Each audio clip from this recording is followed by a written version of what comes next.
What is up, awesome peeps? Brent McCluskey here with Electrified Reviews, and today we are reviewing the Michael Blast T4B Outsider Fat Tire Retro Style electric bike. This thing is a blast to ride. It's honestly just a blast from the past. It's a super cool bike. Very excited to dive into the specs on this one, but first, let's roll the B-roll.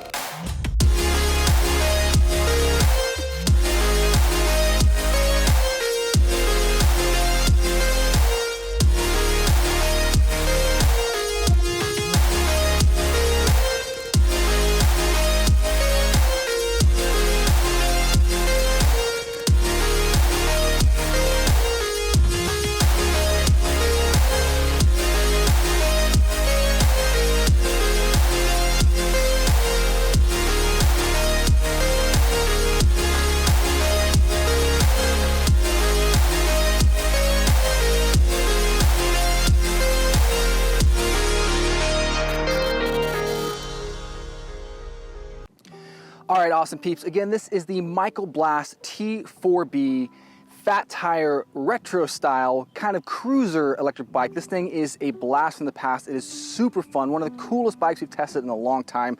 It is just so much fun to ride, and man, is this thing a head turner. Before we dive into the specs, I want to talk about the company just a little bit, about this kind of the frame, stuff like that. So look, Michael Blast, this company, for this bike and for all their bikes, they offer a warranty of 6 months comprehensive, and then like 1 year for the electrical, and I think 5 years for the frame. So kind of like a piecemeal type warranty. Kind of cool. They offer 5 years for the frame. Wouldn't hurt to see maybe a little bit more just for a comprehensive warranty, maybe like a 1 year or 2 year, because the price on this, this is an expensive bike, awesome peeps. This thing starts for $2,999 USD, just a dollar short of $3,000 USD. It's a very expensive electric bike, and I mean, really, this thing is it's geared for having fun. We're gonna talk all about it. Let's just dive in, okay? So look, let's start back here at the motor on this bike right here. The T4B has a Bafang 750 watt motor with a max speed of, out of the box, the max speed is 15 miles per hour, but you can change that to go all the way up to 32 miles per hour just by adjusting the settings here in the display. I'll show you guys how to do that later. It's not difficult at all. So electronically, the max speed on this is 32, but really the motor here, it winds out at about 24 miles per hour, which is definitely a lower top speed than the normal Bafang 750 watt motor here, which has about 120 newton meters of torque. It's a very powerful, very torquey motor. But this one, I'm pretty sure what they've done is they've custom tuned it to be not have quite as much top speed, but have a lot more torque because they've lowered that top speed, which is actually really important and a very smart move for this bike in particular. And here's the reason why. This is a retro style electric bike. The saddle height, as you can see right here, this kind of really cool looking banana seat, the saddle it's fixed. Like, you can't adjust the height of the saddle here, which means when you're riding it, your pedal stroke is a little cramped. It's a lot cramped, right? You don't get a full pedal stroke on this, so you can contribute physically by pedaling, but not a lot. And that's just not what this is geared for. This is really more of like a moped style scooter that happens to be an electric bike that you can pedal if you want to. So because of that lack of pedal power that you have, having a motor that is custom tuned, I'm like 99% sure it's custom tuned, having a motor that's custom tuned to have a lower top speed but more torque is exactly what you want here for this bike. Now, it does have a throttle here on the left-hand side. You can reach that top speed by using the throttle, or you can also do it by using the cadence sensing pedal assist, which you can see right here, that piece right at the bottom of the cranks. 12 magnet cadence sensor on this. And like with all cadence sensors, there's gonna be a kind of like a little bit of latency from the time that you start and stop pedaling to the time that this bike actually, from the time the motor actually activates and deactivates. That's pretty common with cadence sensors compared to torque sensors, because cadence sensors, they measure the actual rotation of the cranks compared to the torque placed on the crank. So With this bike and with all cadence sensors, it's kind of like a 100% power on when the motor kicks on and 100% power off when it kicks off. There's no really in between, but you can kind of feather the power with the throttle. So that's how you can kind of compensate for that if you want to. You know, you can keep the pedal assist in a lower setting, and then you can override that with the throttle. The throttle and the pedal assist level are independent. So if you have a pedal assist level 1 on this, the throttle still acts, you know, it will still give you full power at all times, which is exactly what you want to see. Now the battery on this, let me back up so you can kind of see. I mean, I was gonna say, you know, guess where the battery is, but it's pretty obvious probably. The battery is gonna be right here on the top tube, underneath this like gas tank style looking little thing. It's a plastic piece, right? A little plastic piece right here. The battery is housed right underneath that. It's gonna be a 48 volt, 14.5 amp hour battery inside of there for a max range of about 35 miles, which is a little bit lower than average. But that max range, again, is really kind of estimated because of that lack of pedal efficiency like we talked about. And always, like we say with max range, that's just an estimate. It's kind of like, you know, car, like highway estimated miles per gallon. Like it depends on how you ride it. It depends on, you know, how fast you're going, terrain, rider weight, headwind, all that stuff. It all matters. Now with this battery here, you can charge it right from the tank. So there's this little spot right here. You can charge it right in there. Or if you want to, you can actually take that tank off pretty easily. There's a little, I'll show you real quick. There's a little screw, a little knob right underneath. Let's see if can you see it underneath here? You probably can't see it actually. There's a little knob right underneath here. You can unscrew that, takes about 30 seconds. Gas tank pops off. The battery itself is locking and removable, so you can take it off and charge it separately if you want to. Again, nice little feature. I'm glad that the battery is removable because sometimes it's nicer to just, you know, store the bike somewhere and then charge your battery separately if you want to. Now, over here on the bottom of the bike, we've got a Shimano Altus derailleur, which is a nice little upgraded component. Glad to see that here for the derailleur, 7-speed. And you're gonna have a Shimano Altus trigger shifter right here on the top of the handlebars. Again, nice little upgraded component. Glad to see it's not a Shimano like SIS index thumb shifter, which is kind of like a big bulky thing. The trigger shifter just makes it easier to kind of shift through the gears. Now what's interesting is, with the current gearing in top gear and 7th gear on this thing, when you're pedaling, it kind of like tops, like the max cadence, or like the, you know, a good cadence for pedaling is around 17.5 miles per hour, which is quite a bit shy of the max speed. But again, that's okay because you kind of want this thing to be geared a little bit lower for the pedaling, just to help you get started, to kind of help save the battery, and then you can kind of just use the throttle to keep it going. That's really what the point of this bike is right here. There's the cranks right down here, crank arms, nice pedals, nice well-go pedals, nice and wide here. If we go over here on this side, we'll see that we have hydraulic disc brakes. Always a pleasure to see that. You definitely want hydraulic disc brakes, especially on a bike. Number one, at this price point, I would expect nothing less than to see hydraulic disc brakes, first of all. But number two, like having hydraulic disc brakes, it gives you so much more stopping power. With a bike that goes around, you know, 24, 25 miles per hour top speed, you want that extra stopping power. In the front, we're gonna have a 180 millimeter rotor, and in the back is gonna be a 160 millimeter rotor. It's okay that the back rotor is smaller because the back wheel doesn't contribute as much to the stopping power. Sometimes when there's mismatched rotors, you'll see the smaller rotor up front and the bigger rotor in the back. That is not what you want to see. You want to do it like Michael Blast did. Have the larger rotor up front where the majority of the stopping power comes from. Now, talking about stopping power, one of the things that also contributes to the stopping power here is these huge tires, man. They're not super tall. They're about 20 inches by 4¼ inches wide. So they're definitely big old fat street tires here. And the cool thing about these tires, besides the fact that they look like moto tires here, is because they're fat tires, because they have so much air volume in here, it really helps to smooth out the ride. I mean, it's not like, there's no suspension, it's a hardtail and there's no front suspension, but the tires do have a lot of air volume, and it really makes it not like a super cush ride, but surprisingly smooth. So I really like the tires here. The profile of the tires, like just the way they're rounded, they're really, really nice. They're really good tires. I really do dig those. I love these front forks too. They just look so clean, super sleek. Beautiful front headlight here. It's quite bright. I'll turn that on here when we're reviewing the display in a few minutes, but really just a beautiful front headlight. Just dig that so much. Also, really impressed with the wire management here. It's kind of like one thing I get picky about, is wire management. But Michael Blast, they did a great job on this. It's not a whole bunch of wires to work with, but what they do have, they kept them nice and clean, nice and bundled, and it just looks visually appealing as opposed to having wires kind of every which way. And you'll see the wires are also they're not internally routed, but they're tucked up really nice into this top tube here. You can see the zip ties all along. They just did a good job of kind of keeping everything clean. There's a little bit of internally routing, boom, right there, but yeah. There's also a tail light on this. Pretty sweet looking tail light right there. Glows red. I believe it gets brighter when you do hit the brakes, so very cool stuff here. Now, this bike right here has the whole bike only weighs, it's 6061 aluminum alloy, and it only weighs about 50 pounds, which is surprisingly light. Because this is somewhere between like a compact bike and a full-size bike. It's not a full-size, it's not a compact, somewhere in between.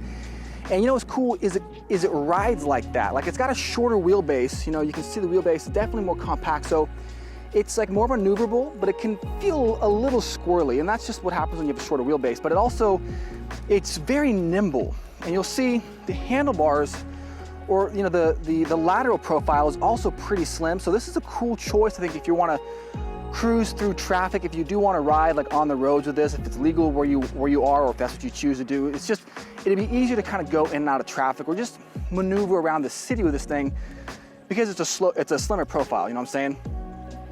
Man, that bike, it just looks so clean. I love it. It's been such a blast to ride this thing. We went up, did a kind of a hill climb to get up to this area right here. This is one of the highest spots in the area.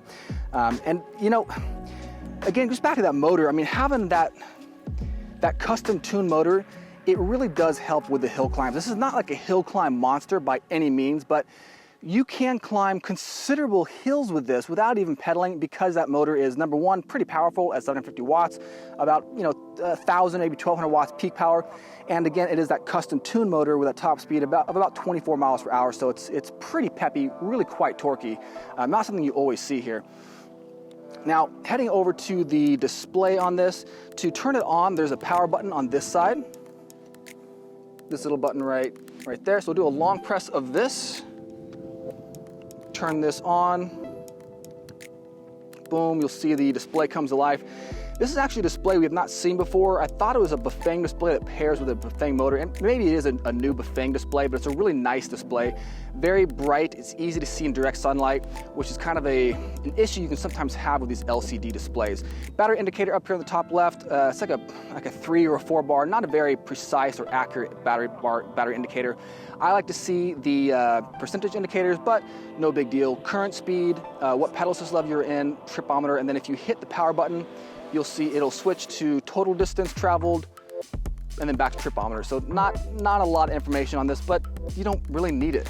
5 level of pedal assist total, 2, 3, 4, 5. That's where it tops out right there. You can go all the way back down, I believe, to 0, and that turns off the electrical system if you want to just ride it like an electric bike, but keep the lights on. And then for the lights to turn them on, I believe it's a long press of the up arrow or the plus button right there, and then yeah, you'll see that little icon right there turns on the light icon. Now, check this out.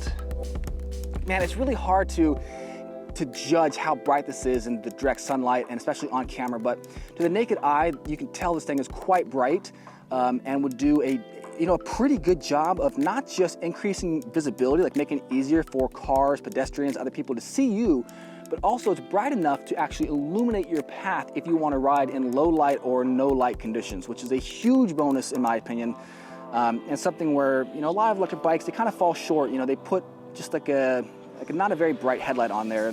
So I love it when electric bikes have really powerful headlights.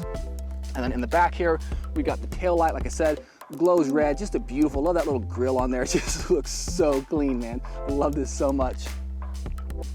Now, if I have one gripe about this bike right here, it's gonna be the actual grips. The grips are like this, kind of like a nylon covering.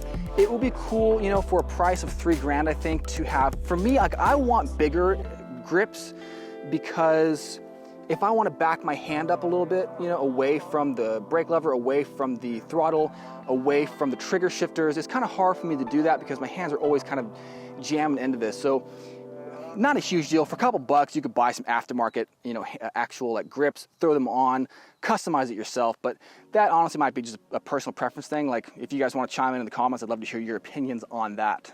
But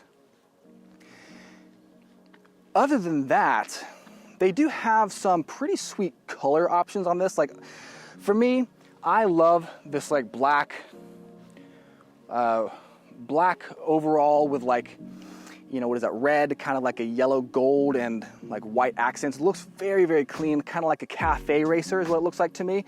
But they do have other color options. They got like this like sandy brown. They've got some yellows in there. Really cool color options if you want to check those out. But for me, this is the color for me right here. This is just super cool. And I think that's about it, awesome peeps. I think it's time to take this bike for a test ride. So here we go.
Awesome peeps, that is pretty much it for the review of the Michelblast T4B Outsider electric bike. This thing, again, is a very, very sweet ride. Just such a joy to ride this bike. It's just a blast from the past. This retro style, kind of banana seat, moped looking electric bike. It is just one of the coolest bikes we've tested in a long, long time. Again, as a recap, look, this thing starts for $2,999, just a hair shy of $3,000 USD. It's a very expensive electric bike, but it does have some good components, first and foremost. But more than that, this thing is really just geared for the cool factor. This is going to excel for people who want a cool, fun ride to get around town, maybe go to the grocery store, just kind of cruise around. This is not really geared for like a commuting electric bike. This is not really geared for longer distances. Again, like we talked about, just because of that lower saddle height, you can't really get that full pedal stroke, so it's not like a super efficient bike, but man, it is cool to ride. It is a head turner, and if you're looking for something that is just fun, man, in this day and age, like to find something this fun, it's kind of a treat. So if you're looking for that style of electric bike, don't look any further than the Michelblast T4B Outsider. Again, this thing is just a joy to ride. So look, awesome peeps, I hope you dug this electric bike. Hope you dug this review. Thank you so much for watching. If you have any questions, leave them in the comments. Have a fantastic day, and I will catch you guys next time. Peace.